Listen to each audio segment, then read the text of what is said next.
Welcome back, everybody, to the Vintage Sewing Machine Garage. You are looking at the debut video. Yes, finally, the debut video of my white brand Model 568 that had the approval of Good Housekeeping. Somewhere here, I've seen it. I don't know why I'm not seeing it at the moment, but I believe the folks at Good Housekeeping used to give their blessing to certain sewing machines if they were tested.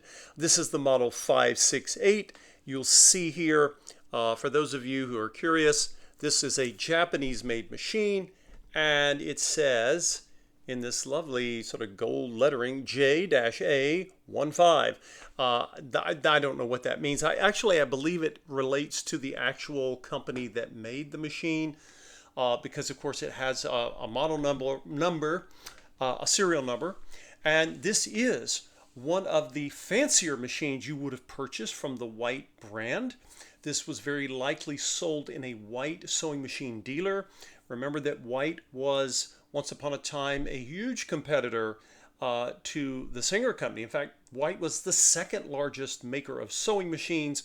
They made them under the White brand, and I believe they owned the Domestic brand at one time, and perhaps others.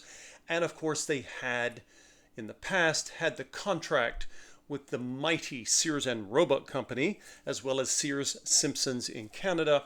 And I mean, this was a big company. So I know very often when you think sewing machine, you think of Singer, and understandably, because they were the biggest maker on the planet. But the White Company was not too shabby in size back in the day. So, of course, just like at Singer and many other sewing stores, you had lots of options. If you went into the store and you just wanted to get the least costly White machine, they probably would have actually offered at first a Domestic. It was the same machine, but they used the Domestic brand as their lower price brand so that they could maintain a certain image and reputation for the White brand being a premium brand of sewing machine. And if you said no, I don't want the Domestic, which was really the same machine, you would have the option of getting a White. And the lowest cost White would not have had any zigzag, and I don't believe, I'll have to double check, I don't think it even had needle position. It had straight stitch adjustment, right? And it had reverse by that time, and you could lower your feed dogs. And but that was that. And there were people who certainly were happy with that because they had never sewn on anything other than a straight stitch sewing machine, dedicated straight stitch. But then, let's say you said, well, what else do you have? I'm willing to spend a little bit more money. Maybe they would have needle position adjustment and then zigzag. Zigzag, of course, being the really big technological breakthrough that had been introduced by the Italian company Necchi back in the early 1950s, actually. I think Necchi launched their first BU somewhere in the late 40s, maybe 48, 49. In any case, many companies would go looking for zigzag because it was a very important thing to have in a sewing machine. The White Company by this time had not been investing in retooling their factories in Cleveland, Ohio, because they had basically been living the gravy life with Sears decades-long contracts. And when those contracts shriveled up and Sears said, you know what, we're going elsewhere, the White Company, they had gone to Germany, and they had found a company called Kaiser Gritzner that would make zigzag machines, but that's only for a very short while, maybe 5-6 years. I don't have the exact dates, but they weren't going to Germany for very long. Eventually they went to Japan, and Japan would become the maker of lots of sewing machines for many brands and companies, with the exception of Singer, because Singer would be a holdout for quite a while longer. In any case, whoever purchased this sewing machine did not buy a table. Remember, the tables, some of them are so expensive, they did not come standard. A sewing machine came standard with a carry case, and this one comes in its original carry case that is color coordinated, and it also has the cover that fits beautifully. But in any case, whoever bought this machine got one of the fanciest white models, because not only does it have straight stitch capability, which was expected by then, you can adjust the position of your needle, where it's right now it's centered, but it could have a bias to the left or to the right. And then, of course, there was Zigzag. That was one of the big changes. And as I have mentioned in the past, I've shown in other videos where you can see where when I show how to oil this machine, of course, it copied what Necky had done, so that when the needle bar is moving from side to side, the shuttle and bobbin case are also moving in tandem. And that's one of the things that gives it an extra refined stitch, if I may use those terms. And of course, there were lots of models, just like with Singer and with Sears and their Kenmore line of machines. There were so many different model choices so that they wouldn't miss out on any customer demographic. And this one, of course, had something even fancier. You open up this hatch and you could install, probably as an upsell at the dealer, cams that would allow you to do decorative stitches. And it is my experience as a sewing machine restorer for over a decade now that some people would buy them. They would buy the cams, the little plastic cams that there's a follower inside the machine that follows them. They work quite well. Some of you may have varying opinions about how well they work. In any event, I have noticed that most of these cams and most of the mechanisms that work with the cams did not get used that often. I think this was one of those things people aspired to. Well, I'm going to do all of these different lovely decorative stitches, and this machine's going to, it's going to create what they used to sometimes call them embroidery stitches. It was not embroidery, but that was how it was sold. But, in the real world, someone has, 4 or 5 kids and they're trying to sew children's clothes and get through the day.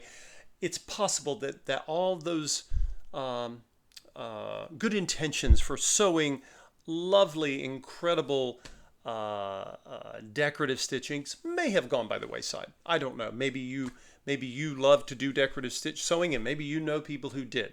But I can often tell by what areas of machine were used, which areas are not moving very well, that maybe it wasn't always used. In any case, this machine has, of course, it has a built-in light, which when you plug the machine in, you will actually see the light come on. And just so in case you were wondering,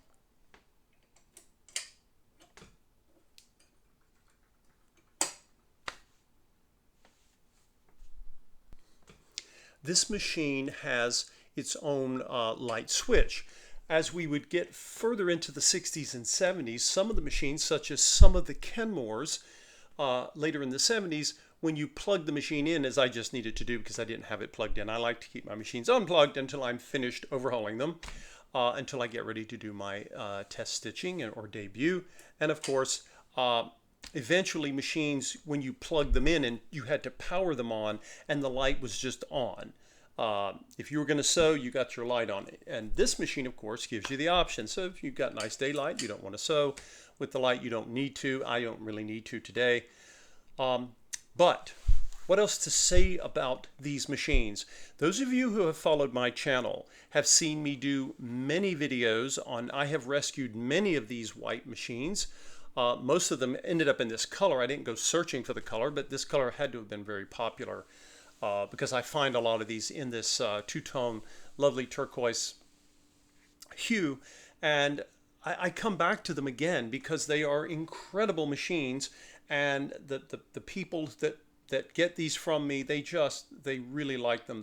They're strong sewers. They have a 1.3 amp motor, which I think was kind of white, sort of poking at Sears, because the average Sears machine from Japan at that time, Sears had kind of told White to hit the road, and they went straight to Japan for their supply. And so the Kenmore machines, many of them, not all, but many of them have a 1.2 amp motor, but White has a 1.3 amp motor, of course.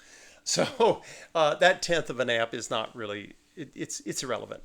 But it was a bragging right. They could say, well, ours are more powerful. So there is an incredible quality to these machines. They run beautifully quiet. And if you ever have one there's a certain series, and I'm going to put these down I tried to put these in the tags and the description of the videos. There are models similar to this that have, right? If you've been following the series of videos I made on this machine, you will know this. Most vintage machines, you come over to the right, there's a nice, lovely, heavy-duty steel knob, and you turn it slightly towards you, and that disengages the drivetrain and the needle bar, which allows you to wind a bobbin. And you wind your bobbin, and when you're done, you snug the clutch knob back. But White said, "Oh no, we have something better," and they re-engineered this mechanism. It's all metal, but they re-engineered it so that there was nothing to unscrew here. You simply lift this up, and when you do, you turn, and sometimes you'll see a little hopping, wiggling here. That's fairly common. But then you wind your bobbin, and when you're done, you simply lower that. It was a convenience thing, right? And of course, now the needle's ready to move. It's engaged once again. And that might not seem like a lot, but again, when you have your knob, you have to be careful if you loosen the washer. The old system is very robust. It didn't really break, but it was like, well, I don't want to fuss and fidget.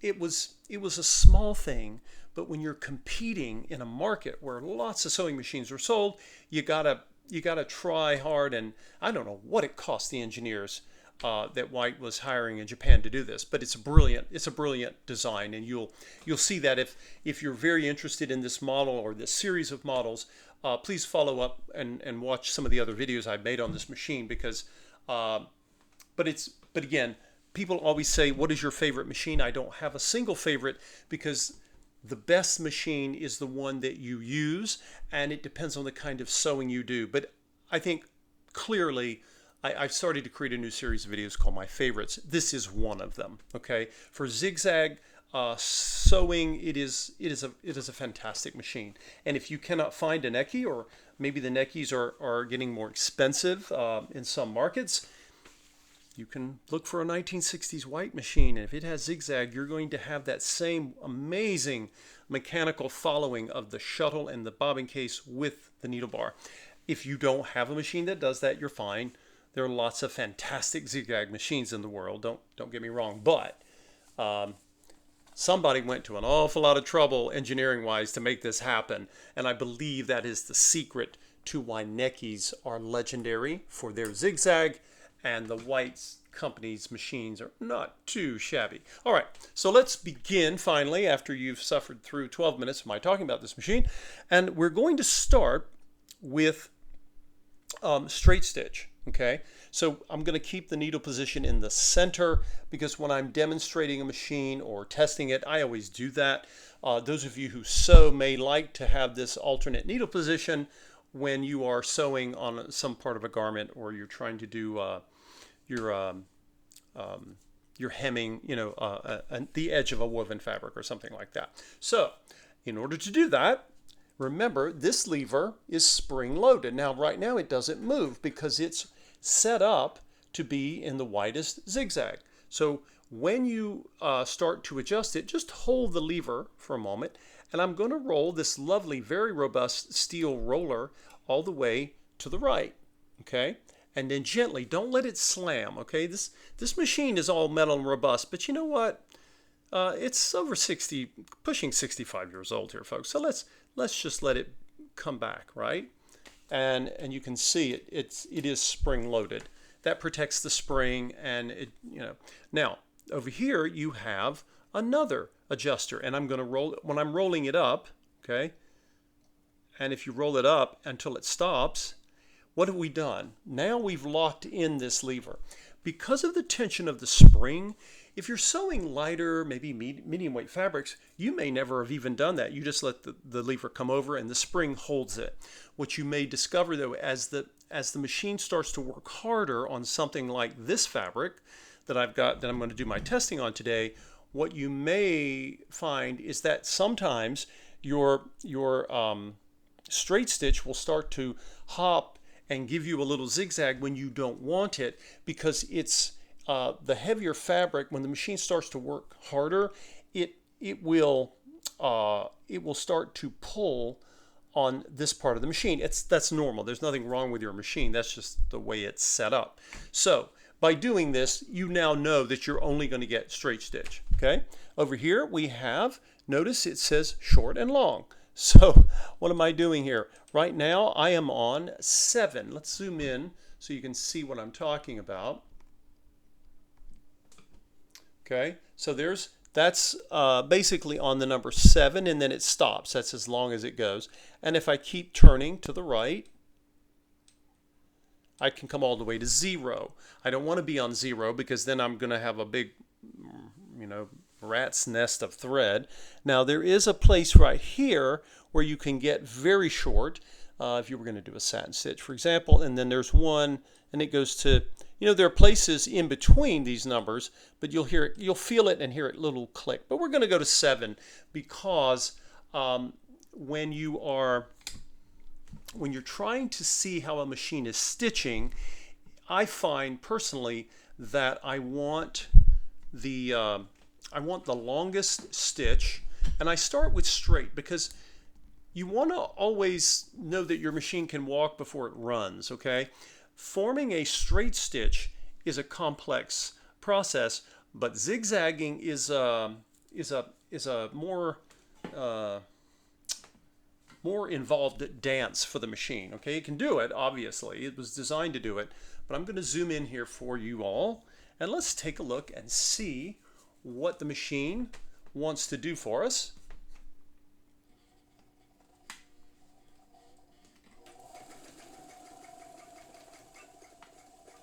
Now I'm slowing the needle down with my foot on the foot pedal, and I'm getting pretty nice, fairly slow needle control from basically a rheostat analog foot pedal. And of course, the reverse button, it can go in reverse. You can lock in your stitch. That was expected by the 60s. You expected that from any sewing machine, right? Okay, so we're going to bring it over, let it come over, and get ourselves another row here. And what I'll do, and I'll show all of you the stitches that it forms. I'll pull up the sample in a moment and we'll take a closer look. Now, what am I going to do? What else can I do? I'm going to now shorten the stitch. And let's see what kind of short stitch. Short stitches, those of you, so many of my viewers, you are incredible sewers, and I think I can sew a napkin or a pillowcase. That would be pushing the limits of my own sewing capacity, but you all may have certain times when you want shorter stitches, and I don't know if you're sewing knits or what you're doing, but there are certain times when you want that. I don't think it's as common, but then please correct me if I'm mistaken. Let's put it on 1, and we'll see how the machine plays out. I want to get down a little further here. Now, I will at some point speed it up, and obviously the fabric's going to feed slower because we've got shorter stitches, and you can see that happening right there.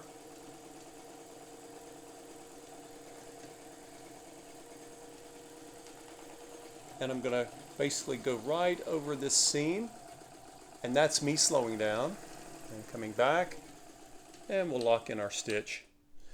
And this machine I have noticed over the years that if it's a white branded motor, this is a generalization of course, if it's white branded motor or if it's Kenmore branded motor, they are sometimes, that's to my ear, a little quieter, but you may have had a different experience. And if you have, feel free to share that. And I don't know if it's I can't even say it's a quality difference. I don't really have any data, so I don't want to get way out there. I've lengthened my stitch. Notice the nice, gentle, slow. I can even just do this. I can get the needle to just hop up and down very slowly. It's very unusual to be able to do that with a rheostat foot pedal because sometimes they do it and sometimes they don't. I don't know if it's a calibration issue. Okay, so I'm going to come around. Now, by the way, I thought I'd show this to you. When I lift up on the foot lever, on the presser bar that raised the foot off the fabric, I can pull up again and look at that. I have more travel space. Not as much as some of the Kenmores, because earlier whites typically did not have, they had plenty of sufficient room under the foot, but nothing, they were similar to Singer. Kenmore had one of the highest, and I think white may have added a bit just to make sure they could compete with Kenmore, who was now no longer a source of revenue for the white company. All right. Okay, folks, let's see. I'm now going to go back to my zigzag adjustment. And again, I know this is not like a computer machine where you just push a button and it beeps and it's ready to go. I know that. However, this thing is built like a tank, and a lot of modern machines are not. And you don't need me to tell you that if you've ever used them. So I need to open up space. When you see this red bar here, right, that tells you that everything is locked. So now I'm pushing down on this little roller. It moves very easily. And now I'm opening things up. Okay. So, but hold on. Now I still can't move because I've got this roller to adjust, right? So I'm going to adjust the roller. I'm going to come all the way, I'm going to come all the way over like that. And now my lever will not go to the right. That means it's way over here on the widest zigzag. Now, the reason I said oops is because remember, vintage machines do not have computer brains. They don't notice when the needle is down in the fabric. And I went to move, it didn't hurt anything. This is a fabric sample, but if you have a delicate fabric, always lift your needle before you adjust your zigzag, because you know it's going to move your fabric around. A lot of modern sewing machines, they are programmed, right, so that the needle always, I think you can program them so that the needle is up. Again, it's just a convenience, but I think vintage machines are going to give you, they may not give you those conveniences. However, now I have it on the widest and the longest zigzag. Let's see how the machine wants to work for us with this setting. Now I added a little bit more. I pushed harder on the accelerator, as I say, the foot pedal, and this machine just sewed a zigzag, and I mean it went right over that seam. Remember, this is denim-like fabric. And look at the seam. Look how consistent it is. It didn't lose tension. It didn't knock the zigzag off or any of that. And this is one of the reasons I think, at least based on what I've been told by sewers who get machines from me, that this is one of the things that they like about these machines. They don't do everything for them. I mean, I know people who this is all they sew with are vintage machines, but there are people who have entire wings of their home dedicated to sewing, and they have lots of different pieces of sewing equipment. So, you know, whatever your heart's desire is with sewing is up to you. But I'm just sharing some of the things that people like about these models. So, what else can we do? We've got the wide zigzag, so I want to pull my needle up because, again, nothing's going to beep at me and tell me. I've got to have some software in, you know, between the ears here to remember that, but that's not hard. That's not difficult. So, all right, we've done that. Let's come back up, and maybe we don't want the wide zigzag. Maybe we don't. So I'm going to hold, again, my lever is spring-loaded, so I'll hold it. I'm just going to come over here. So now I'll come to number 3 there, right? Now remember, it can still come this way, so just to make sure, I'm just going to go ahead and close that red bar, and that tells me now my lever's locked in place, and that's what I want. Again, I know some of you sew without having to worry about that, and that's great. And many fabrics will not cause your zigzag to come off kilter. However, with a fabric like this, I want to be extra sure. Let me change our angle just a bit so we can get a little bit more view of that. And I'm going to come back now. I still have the long stitch length, but I've narrowed the zigzag. So now it's not quite as quite as wide. And I'll make one more. We'll make one more style change. And if any of you were wondering, this machine did not come with a set of cams. If it had, I would include them and we'd show them working. But it didn't. So what else could we do here? Let's see. Why don't we shorten the stitch length? And I'm pulling up the needle just in case I need to turn anything there. I'm going to shorten the stitch length to, let's go to 3, right? No, let's go to 1. Why not? We'll just go to 1. I just moved it right here to 1. And now we'll come back down and let's take a look at the fabric. And so we've got a much shorter stitch length. And we also have a narrower zigzag. So let's see what that looks like.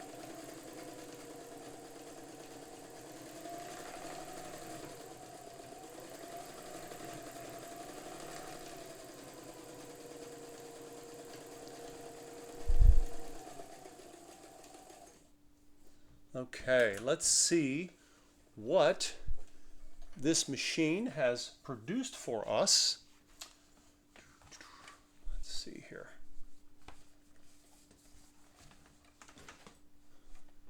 Sometimes afternoon light is really good for showing stitches for some reason, maybe because it's coming in more sideways, I don't know.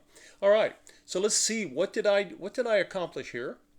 I started with a long straight stitch, came around, shortened that straight stitch, right?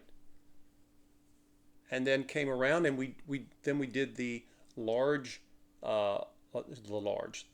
and long zigzag, came around, and I did a less wide zigzag, still long, and then over here I have actually shortened the zigzag stitch as it comes across, right? And if we look at the back side, you will see, now this is hard to see because I've got white thread on the bottom and I've got like a light tan fabric. Sorry about that. I try to alternate my thread colors. Now there's a couple of spaces here where occasionally you'll see like a little red dot, and sometimes, when a stitch is being formed, that can happen. What you mainly want to look for is to make sure that, in fact, if we zoom in here, you can even see, and this is why I like to use different colors of thread. You can see, get my thumb here, I'll show you. See where my thumb is, that little tiny, it's like a little speck, right? That can happen, but when that happens, what are we looking for? Look at the stitch. Notice that it is balanced, okay? It's not puckering the fabric, but it's not, it is not loose and loopy, like a terry cloth.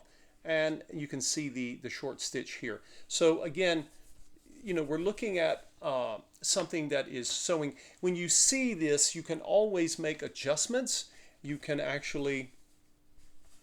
go in, for example, and what you may notice is you'll do one type of stitch, like a straight stitch or even a long wide zigzag, and things look fine. But then if you start to shorten it, notice I really shorten it over here.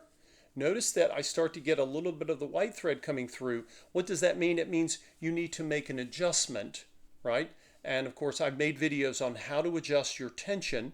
You always want to start with your tension assembly right here, right? So I got it on like, what is this? This is like 2.5. I could even, I could raise my tension a little bit, right? I could increase it here. But again, that's a separate video that I've made on how to adjust sewing tension. Now, many of you have in your vintage sewing machine user manuals, they will often tell you, hey, if you change the weight of your fabric, if you change the stitch, if you're a fast sewer versus a slow sewer, you may need to make tension adjustments, okay? They always begin with, of course, your tension dial, and then only as a plan B do you want to go. Sometimes you have to adjust the tension on your bobbin case, and I've talked about that in the past as well. But I wanted to show you how, I mean, this machine just went through this fabric like it was nothing, right? And it should. It has a 1.3 amp motor. It is all steel. And back in 1961 or 1962, somebody paid a lot of money for this machine. And they would have spent even more if they'd gotten the sewing table. I like getting machines in cases when I'm restoring them so that I don't fill a complete wing of my home with lots of sewing tables. But I sometimes want a machine, I want to restore it and rescue it so badly that I take the table. And I've made videos, as all of you know, on the amazing, incredible sewing tables that existed once upon a time. So that is all I have to share about the debut of my white 565. Did I say 565? I'm sorry, 568. 565 was also a model that you could get back in the day. And if any of you have this machine, then please feel free to put your comments below. Also, you're always welcome to subscribe to the channel. There's no cost to do so. And if you would like, please click on the link for Buy Me a Coffee, and you are welcome to donate to support the channel in any way you wish. Thank you all for watching me share my love of these machines, and thank you for watching videos that sometimes run over half an hour, as this one just did. I'll see you all next time.